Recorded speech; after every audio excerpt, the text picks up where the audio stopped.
Hey, let's get right into it. So I started with some rough sawn white oak. Mostly rift sawn is what I was looking for. I had a little bit of quarter sawn, but I planed it down, and this spring I upgraded from the DeWalt 735 to this South Bend planer, and this thing is a beast. I love it.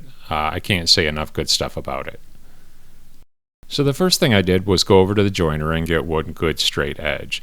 And then over at the table saw, the front angled piece is going to be 2.5 inches wide, and the back more upright piece I plan on making it 2 inches wide. So I ripped those down. And I will add, these are a little under 7/8 of an inch.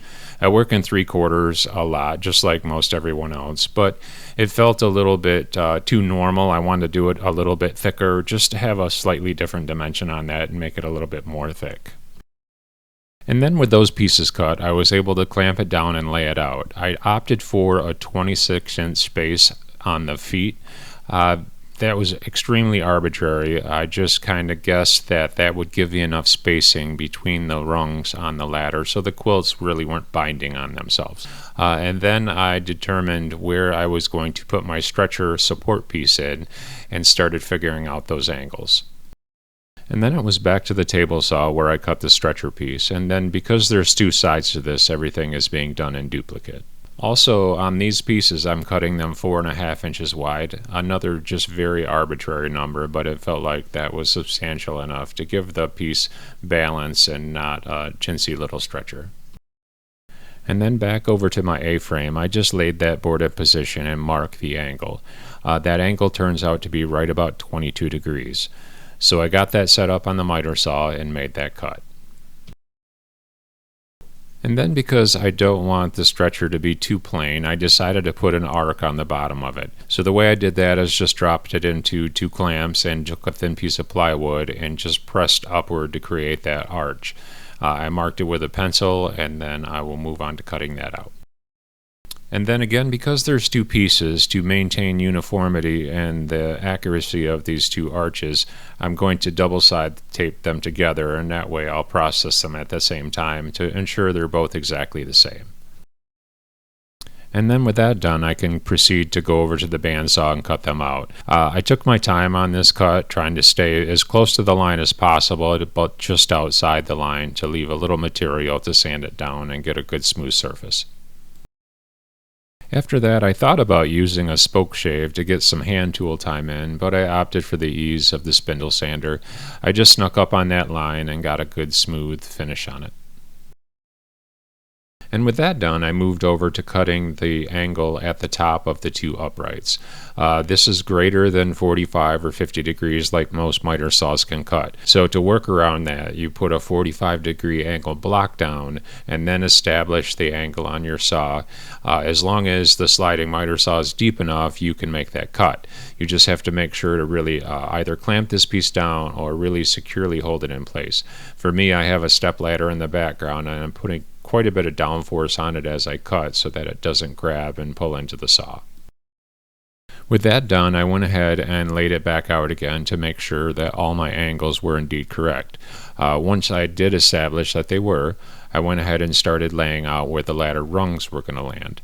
I opted for 12 inches spacing between the 5 rungs. That seemed like a good number. The only thing, looking back, I probably should have maybe put them a little tighter together. The lowest rung being 12 inches off the ground. I guess you could put a baby quilt on it. It's just a little too low to the ground. And now for the rungs. The joinery that I chose is a round tenon.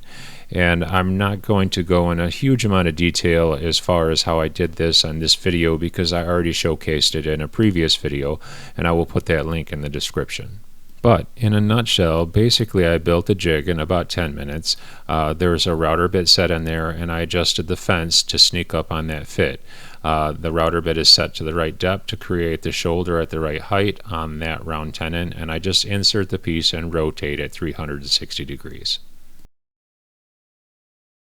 With that done, I could move to the uprights and get the holes drilled. I had them all marked out, and I got the drill press set up and made sure that I did use a stop so that way I didn't blow through this thing, but it was deep enough to facilitate the round tenon that I made. As far as the joinery goes, I opted for dowels.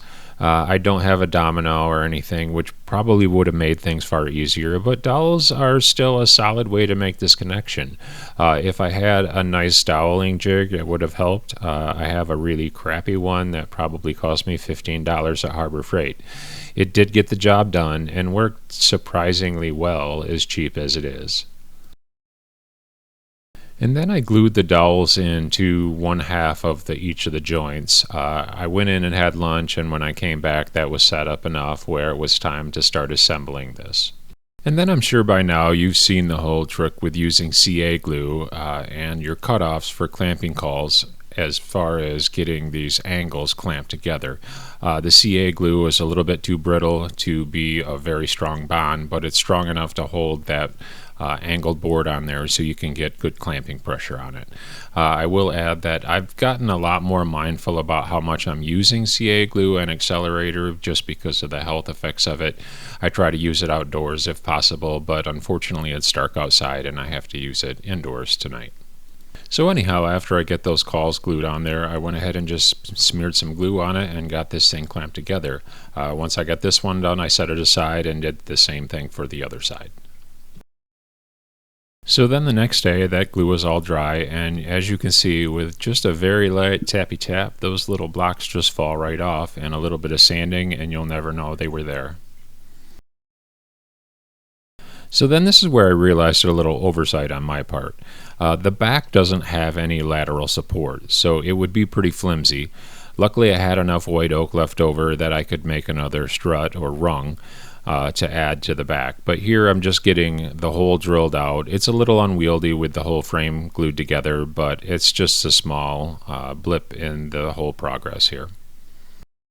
And then I set it aside and step back and look at it and realize all I've done so far is make a giant canted letter A. But then I put it back on the table and took a deep breath and prepared myself for the unpleasant task of all the sanding I had to do. And then after I got done with that unpleasantness, I just gave everything a nice 1/4 inch round over. And with that, it's time to glue it all together. Now I did a dry fit before just to make sure everything lined up, and it did. So this should not be too stressful or complicated of a glue up. I feel very comfortable doing this by myself. Not that I really ever have any help, but it's a lot less stressful on something that of this size. It's manageable. Then I got a bunch of clamps on it and checked it for square, which it was good, and it was just time to let it dry. So here it is. I decided to put shellac on it.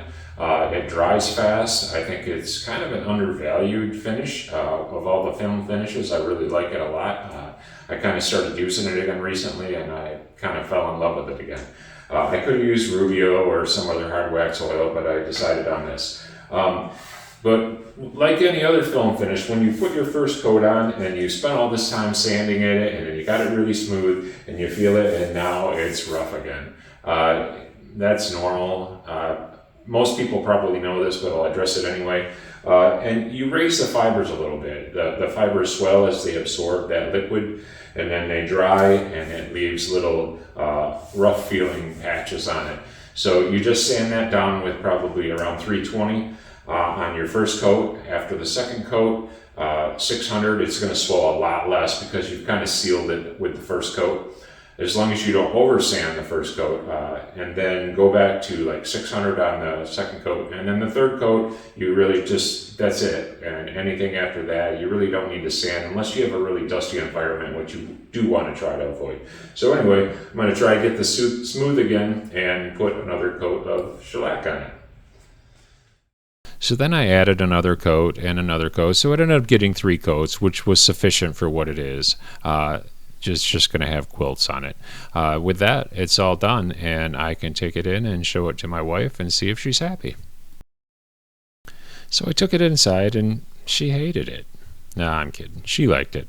I didn't realize it was going in the basement. Once I got it down there, I realized I hadn't taken a final picture of it with quilts on it. I had to move it over in front of this door, which would be a terrible place to put it. But that's where it's at for the photo. I hope you enjoyed the video, and I will see you next time.